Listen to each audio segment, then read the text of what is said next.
बिहारमध्ये आज नव्या सरकारचा शपथविधी सोहळा। नितीश कुमार 10व्यांदा मुख्यमंत्री पदाची शपथ घेणार। विजय सिन्हा आणि सम्राट चौधरी पुन्हा उपमुख्यमंत्री होणार। मी तक्रारीचा पाडा वाचणारा रडणारा नाही तर लढणारा नेता। लहान सहान गोष्टी राष्ट्रीय पातळीवर आणत नाही। नाराजीचा विषय कालच संपला। शहांकडे भाजप नेत्यांची तक्रार केल्याचं वृत्त शिंदेंनी फेटाळलं। भाजपच्या कुरघोडीवरून एकनाथ शिंदेंचा दिल्लीमध्ये अमित शहांच्या समोर गारहाण। रवींद्र चव्हाणांमुळे महायुतीमध्ये मिठाचा खडा पडत असल्याची तक्रार। श्रीकांत शिंदेंच्या मतदारसंघातील ऑपरेशन कमळवरून नाराजी व्यक्त। सूत्रांची माहिती।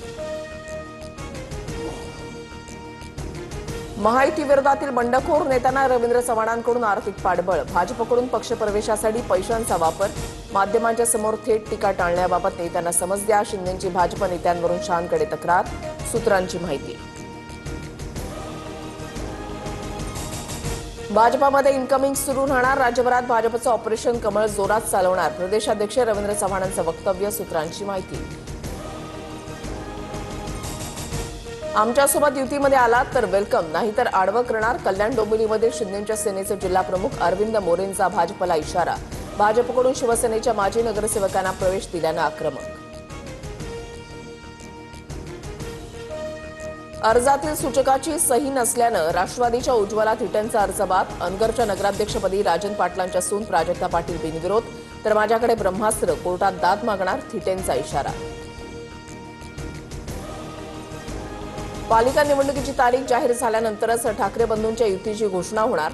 ठाकरेंच्या शिवसेनेचे प्रवक्ते हर्षल प्रधान यांची माहिती। ठाकरे मनसेमध्ये जागा वाटपाबाबत चर्चा झाल्याची सूत्रांची माहिती। शिवस्मारक उद्घाटन प्रकरणी अमित ठाकरेंची नोटीस स्वीकारली नाही। 5 तासांच्या वेटिंगनंतर नेरूळ पोलीस निवासस्थानाहून निघाले।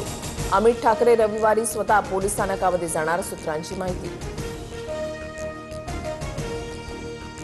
उरण नगर परिषदेच्या निवडणुकीमध्ये भाजपकडून उर्दूमध्ये प्रचारांची पत्रकं छापल्याचा दावा। नितेश राणे उर्दू प्रचारावरील भूमिका जाणून घेण्यासाठी उत्सुक। माजी आमदार वारिस पठाण आणि आमदार रईस शेख यांचा टोला।